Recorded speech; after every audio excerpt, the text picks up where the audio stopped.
Cyber হামলা প্রতিনিয়তই হয় এবং সাইবার অপরাধীরা প্রতিনিয়তই চেষ্টা করতে থাকে ব্যক্তি প্রতিষ্ঠান সরকারের বিভিন্ন গুরুত্বপূর্ণ তথ্য পরিকাঠামোকে আক্রমণ করে তারা অর্থ বা তথ্য চুরি করতে চায়।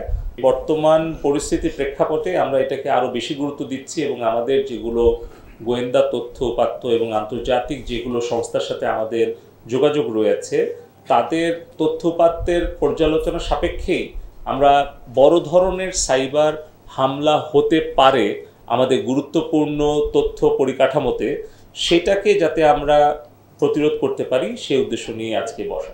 আমাদের জানা মতে প্রায় 50,000-এরও বেশি বার হামলা হয়েছে গত 10 দিনে এবং সেখানে আমাদের 8টি ওয়েবসাইটকে ক্ষতিগ্রস্ত করার চেষ্টা করা হয়েছে, কিন্তু কোনো ওয়েবসাইট হ্যাক হয়নি। যেটা ডিএনএস সিস্টেম যেটা বলে সেটাকে আসলে ওইটা হচ্ছে ডাইভার্ট করে কেউ যখন ওই ওয়েবসাইটে ব্রাউজ করতে গিয়েছে তখন তাকে ওখান থেকে ডাইভার্ট করে অন্য একটা সাইটে গিয়ে সেটা শুধু ফ্রন্ট পেজটা দেখানো হয়েছে যে এই ওয়েবসাইটটি হ্যাক হয়েছে, কিন্তু আমরা পর্যালোচনা করে এবং অনুসন্ধান করে দেখেছি বাংলাদেশ ব্যাংকের ওয়েবসাইট হ্যাক হয়নি এবং তাদের নিয়মিত লেনদেন এবং সকল কার্যক্রম স্বাভাবিক গতিতেই চলেছে।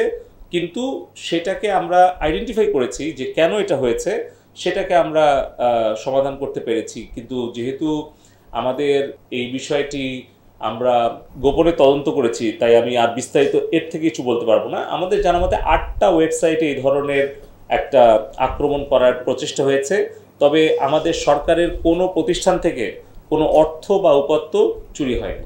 আমাদের 70টা শিক্ষা প্রতিষ্ঠানও কিন্তু সাইবার আক্রমণের শিকার হয়েছে, এটাও কিন্তু আপনাদেরকে বলা দরকার। কারণ আমরা লক্ষ্য করছি আমাদের 70টা শিক্ষা প্রতিষ্ঠান মানে সরকারের বাইরেও আমরা লক্ষ্য করছি, তাহলে এই শিক্ষা প্রতিষ্ঠানগুলোতে যারা আক্রমণ করছে তারা নিশ্চয়ই আমাদের দেশের ভালো চায় না।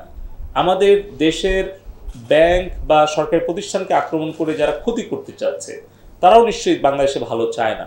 তার মানে আইএসপি গুলোতেও হামলা হচ্ছে।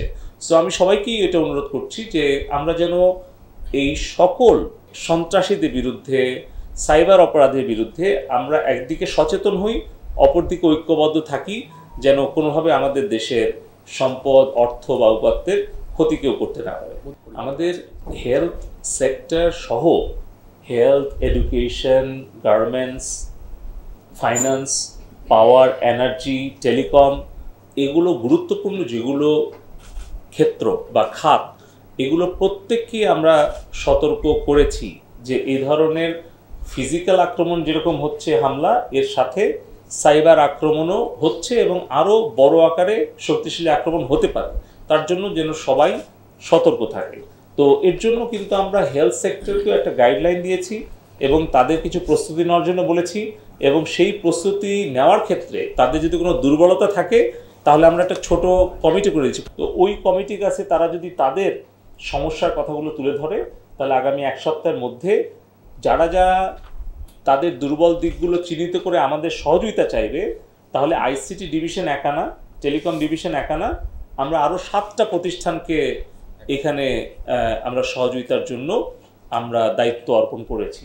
কারণ হেলথ হোক, এডুকেশন হোক, গার্মেন্টস হোক, পাওয়ার, এনার্জি, টেলিকম, ফাইন্যান্স যেই হোক, যদি তারা আক্রমণের শিকার হয়, যদি ক্ষতি হয়, ক্ষতিটা তো দেশের হবে। এই কারণে আমরা একটা whole of government, whole of nation approach নিয়েই আমরা বর্তমান সাইবার এই ঝুঁকিটা মোকাবেলা করার আপ্রাণ চেষ্টা করছি।